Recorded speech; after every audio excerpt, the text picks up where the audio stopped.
How's it going, everybody? I am Donut, and we are reacting to Daredevil Season 2, Episode 7, Semper Fidelis. I'm not sure what the pronunciation of the whole word is. It's the the whole word of Semper Fi. I don't know how to pronounce the whole word. Sorry. But, yeah. So, let's just jump right into it. I just added a new tier to the Patreon, so if you are interested in the full length for this reaction, but you don't really care about the early access, you can now get that. Before it was just early access, or full length and early access for $8. Now, $4 full length, $4 early access, $8 for both together in one tier.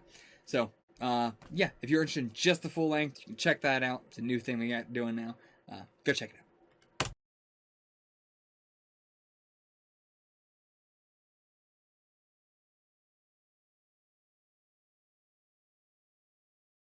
Okay, so, I'm not sure if I said it in my reaction or not, but I definitely was in the mindset this entire episode of this episode being titled The People v. Frank Castle. Even though I said the title at the very beginning, almost, I would say, 3 seconds into the reaction, I forgot that the name of the episode was not, the People v. Frank Castle. Which, to be fair, I watched the episode separately from you in a different room, and then when we were talking about it a tiny bit before this, yeah. You said it. I was like, yeah, that was the title. It's real weird that was the title for this episode. Yeah. By the way, that does sound crazy that you go watch the video in another room or whatever. Half the time you do just watch it on your phone in the bed or whatever. Yeah. But that is...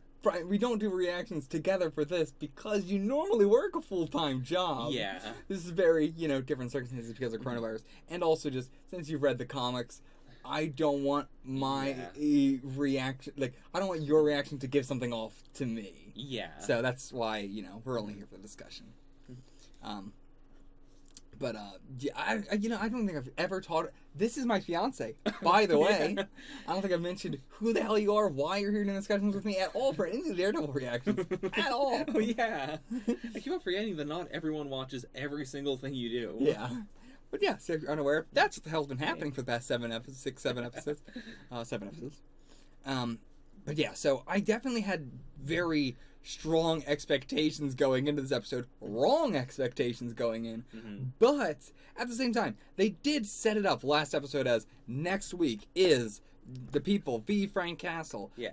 It definitely got me in that mindset, whereas we got, I assume, the smallest portion of it in this episode, and we're gonna get the most portion of it in the next episode.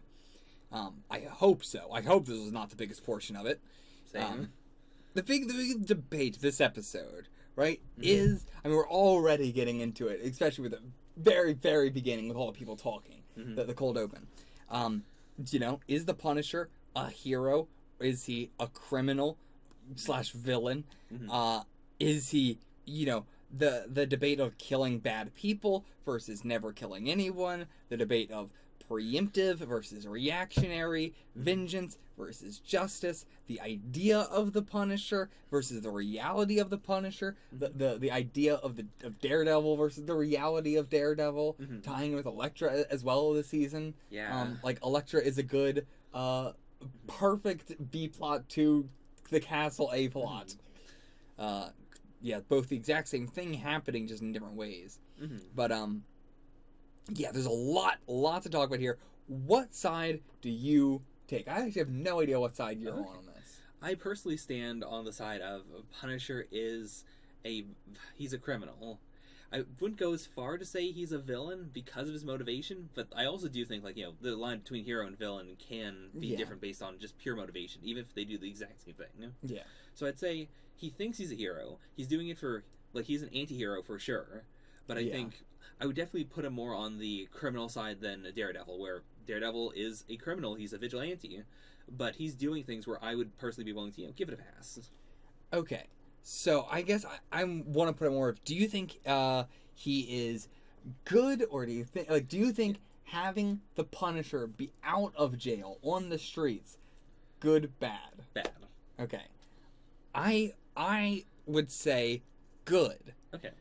And because I think that ties again into the idea versus the reality. Mm-hmm. The Punisher out on the streets now, I don't think is a bad idea because the cartel, it's just the cartel, the Kitchen Irish, and the Dogs of Hell. Right. All of which I am pretty much fine with him dying. Mm-hmm. You know, I'm fine with him dying. If it was him going after criminals that were like lower level or like, you know, suspected of crimes or whatever, right? But like all these people are murderers, and he does do and continue to try and murder. Yeah, and he does do his homework. He does make sure he doesn't kill anyone in the crossfire. Yeah, like he seemed a little wild at the very start, but he is like putting in the effort. He is trying really hard to not kill innocents. Yeah. At the same time, though, Mm-hmm. like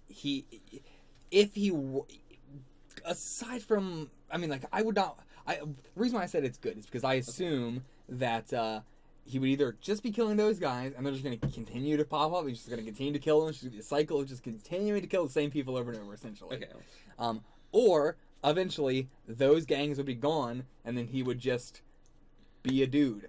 Like Right. I don't think he would. Like Matt might convince him to, but I don't think of his own volition he would go around and kill other criminals or anything. I don't think he thinks of himself as some guy who's going around. Like, I don't. What I talked about him on the rooftop scene of what I thought his whole thing was and everything seems to be completely wrong. Like, it is not that he is a vigilante in any way. It's just vengeance. That's all it is. Right. Like, he's not trying to do anything more than kill the gangs that killed his family. Yeah. There's no other goal.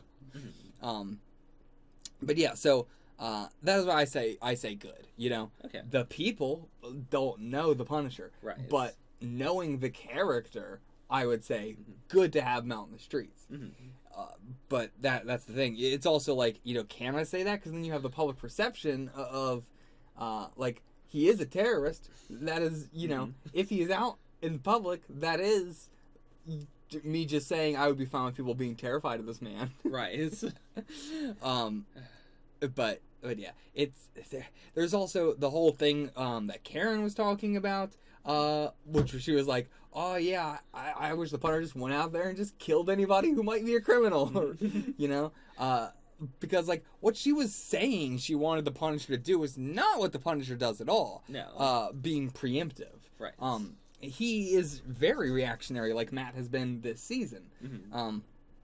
But yeah, so like she definitely went off on some Freudian slips there of saying what she really meant. I really, really love that scene because in that moment you could see what she, as like a not normal person, because she has had more contact with this world than a normal person would. Yeah, but I feel like she had the real like, you know, this is what the random average person, you know, sees the Punisher and thinks, and what they see the Devil of Hell's Kitchen and think. Yeah.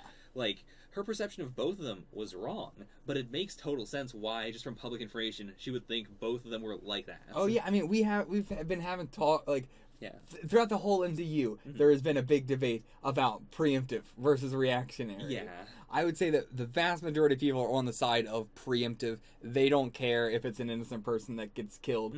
They are just happy that someone that might have done a crime got killed. Yeah. Seems to be the general population's perception, which is wild to me. But, like, I get that that's just how people see it in the world. I mean, I'm actually thinking back to our discussion on the Avengers, and specifically the name Avengers. Like, how it feels really weird to say Avengers, because they can only avenge something. They can only be reactionary. They didn't do nothing's to be avenged yet. Right. But, like, as a purely reactionary group, they are standing on, like, very firmly on the side of, you can only be reactionary. Like, you can't be preemptive. Yeah. Yeah, but... So yeah, that whole scene between her and like, so see, I never thought about it that way, but Matt being a Catholic lawyer is like the most goody good, and yet he wasn't in season 1. Yeah, like he says that as a cover up because it's bullshit. He is a Catholic, true and true, but he ain't a lawyer, true and true.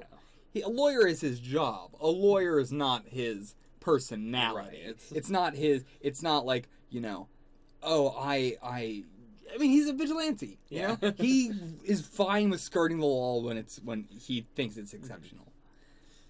One other thing I wanted to say with Karen specifically is watching that scene again from her perspective. Matt seems pretty wild because of how adamant he is that the Devil Hell's Kitchen is not at all like the Punisher. There's no comparison. Yeah, and it's wild to me too because the more that Matt refuses to give any comment on Daredevil, and this episode was good because he actually finally said something. I mean, he didn't say anything, though. He just said, I'm a Catholic lawyer, what do you want me to say? But at least that's enough. It's a little bit more of, like, him basically saying, Karen, me, the character that I have created for you, does not, would not want to even talk about the Daredevil, is what he's trying to say. Like, I don't even want to bring him up because I hate him that much, is what he implies.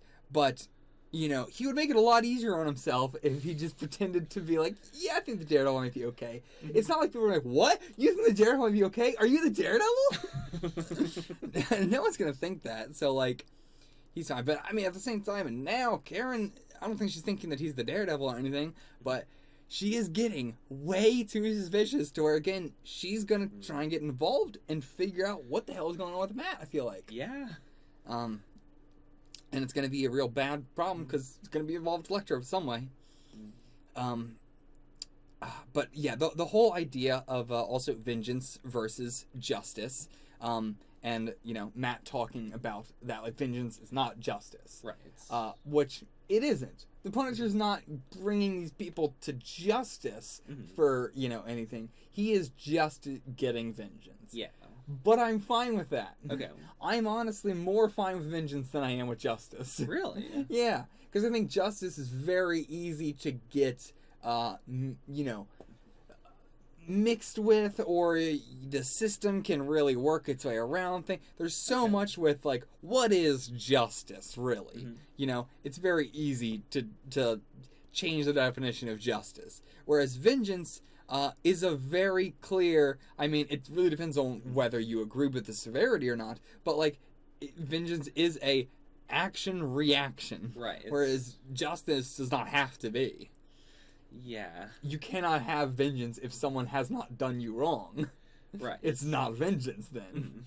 Whereas justice, because justice is trying to be the fairest possible option, it is necessarily very complicated, and the more people involved, the more complicated it is. Yeah. Like, you can't apply justice to all of the Dogs of Hell, for instance, because they're all different people. They've all done different things. Yeah. Whereas Frank boils it down to, this gang killed my family, I'm going to kill this whole gang. Yeah. And it's like, I can agree with that message a lot more, honestly, than the, going through this. It's like, the system needs to be fair, so it's complicated, and because it's complicated, it's not fair. Right. So it's just like, it's an endless cycle. And Punisher ends the cycle. Right. I mean, that's what he said. It really is just that. I'm definitely more on Matt's side, but I get how, like, appealing it is. Yeah. It is the clear one and done. But, and also, going back to the thing that I've talked about from the very beginning of the series, cops putting Punisher logo on their car. Right. You're a cop! You should be following the law! What the fuck is wrong with you? Like, I can say this shit. Right. I'm not in a position of power. Yeah. It is very worrying when the cops also want to be one and done. Yeah, like, you're a cop, you shouldn't be agreeing with me here. If any cops are watching this, they should be listening to me going, boy, this guy is fucking crazy. But yeah, okay, so Foggy getting absolutely fucked this episode. And yet, this episode, I think, showed that Foggy does not need Matt. He can run a solo practitioner by himself, and he would be fine doing what they did, like what they do, helping people who are in need of help before all the criminal side of stuff. Right. If he just stuck to that and did his own solo practitioner stuff, I still think he would be a very, good lawyer. Like, maybe not rich lawyer, but he would make enough money. Yeah. I mean, they're not rich now. No. To do exactly what they're doing right now, I think Foggy would be able to do it without Matt 100%. They would just take less cases. I think they would take more cases. Honestly, yeah. I think it'd be better because it wouldn't. It seems like it is like the legal system in their office right now, where it's so complicated because he needs to wait for Matt to go over certain stuff. Yeah. Like this case here, where he is like, I don't have time to go over all this stuff with you again. I'm going to work on the rest of the case while Karen has to catch you up on this one thing. Yeah. Which I can imagine that's a lot of what everything is. Matt comes to the office, okay. I mean, that is what we got at the beginning of the season, where Karen was like, okay, that's just the 12 o'clock. Let me tell you for the rest of the whole day. And it's like, oh, man. So I do think Foggy would probably be way better off by himself, sadly, because they work really well together when they are on the same page and friends. But that's so little time in the series. But I gotta say that Charlie Cox's acting was really, really good this episode. Like, especially with the Foggy scenes. Yeah. Of, like, he was really trying to, like, he was rushing over everything he was saying, really trying to, like, make up for everything, but at the same time, like, you can feel this, he feels very, very guilty, but not guilty enough. Right. It's like, it's like right on the edge, and he nailed the acting in that. And yeah, I mean, just talking about that, everything with Elektra and Matt this episode was some real old Daredevil shit. Like, boy, everything from the cryptographer to the not Yakuza at the train yard and everything, he was losing it. Yeah. And I'm very worried. I mean, hopefully after all this talk, especially, like, the scene last episode in the car, too, where he's like, well, I don't have time for this, I'm done with this. And then she's like, oh, it's the Yakuza, and then he closes the door and gets back in. And it's like, that's you, Matt! That's you! God, hearing Foggy say that was so liberating. Yeah. Especially because I was giving Matt so much shit in season 1. In season 2, I have been primarily on Matt's side. Yeah. I even said at the beginning, Foggy needs to give a little bit to Matt as well. But, like, after last episode, when it's like, okay, and now we're done with Elektra. We said we're doing this, and then we're done. And then Matt goes again. And it's like, at that point, it's like, Matt, I've given you so much leeway, I can't anymore. I cannot cover you anymore. This is too much. This is you. Oh, fucking hell, man. And then on the rooftop as well, like, being so angry there, and then just going and doing it. Like, do you want to fight me or do you want to fight Yakuza? You don't have to fight the Yakuza, just leave! Boy, like, the scene where he wakes up and he realizes, oh, I'm late, it's bothered me so much, because he has a smartphone. Yeah. Like, if he gave a crap at all, he wouldn't have to do it before they went on the fight. He should have had the alarms there, like, days in advance, weeks in advance. He should have the alarm, like, every single day they're going to courts. They should have 5 of them. Why did he let her sleep in his house? I mean, equally, with his powers and everything, his powers and his personality. Yeah. He is, like, his temptation is going to be through the roof. I mean, he was awake all night practically just watching her. Like, it is the big Catholic thing to have temptation and to have to fight it, but there's a difference between having to fight it because it's inevitable and having to fight it because you bring in the temptation, and then you're like, okay, I'm not going to do anything, but I will stay here. Like, I'm not allowed to not leave. Like, I'm not allowed to leave. Yeah. He got, like, I can't eat this Chinese food, so I'm going to put it in the microwave, heat it up, sit it right in front of me, and watch it all night.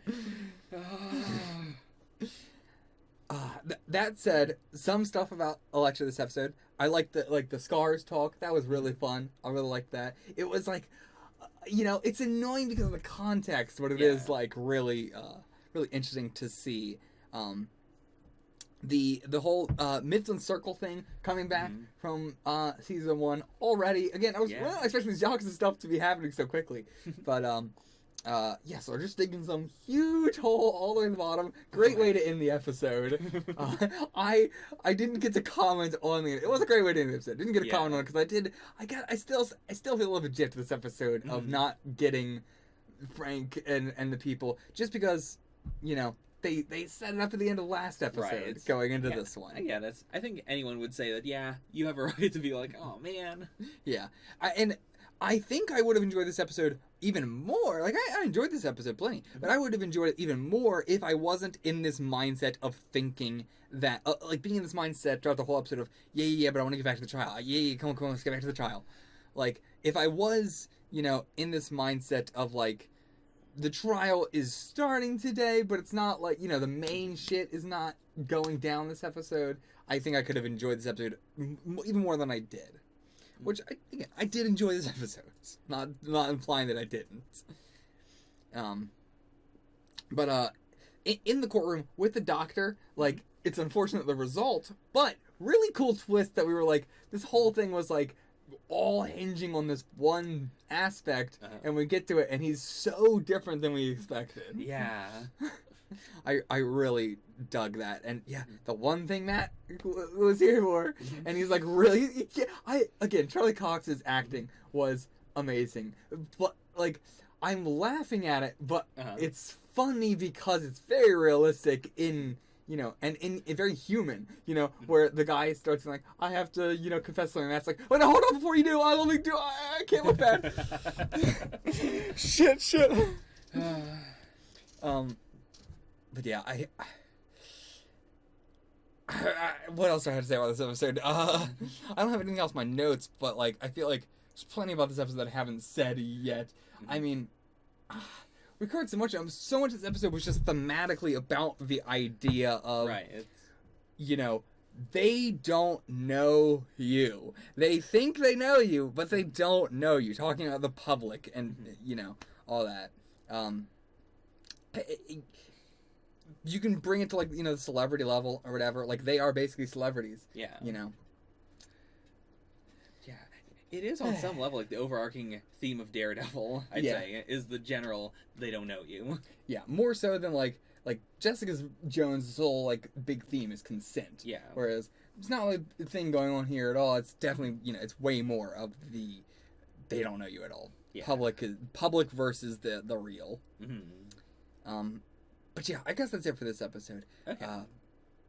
I don't know. The dirt reveal was cool because like I did like he was like what the fuck could possibly be in this thing? Open up. Oh, it's just dirt. Well, what is that the thing? Like, is that a trap?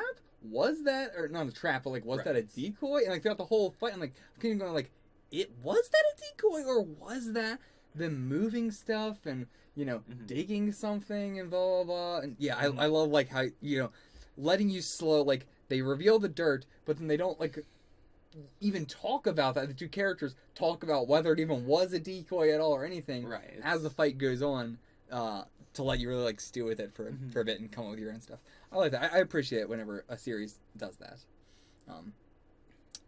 Yeah. Oh, right. So with the doctor, there's one more body that was besides Frank and his family that he changed the papers on. Yeah. Also, it was two men who ordered him to do it. Now, I assume Reyes wouldn't come there and order him to do it himself. Right. So it's probably not that. This could just be it was just two men that she ordered. Yeah. But it could also be something completely different, like Yakuza or something. Not Yakuza or something. Of course. The not Kaza. Oh no. Alright, so that's it for this episode. I will see you guys for the next one. Until then, get the fuck out of here. What was that? I don't know.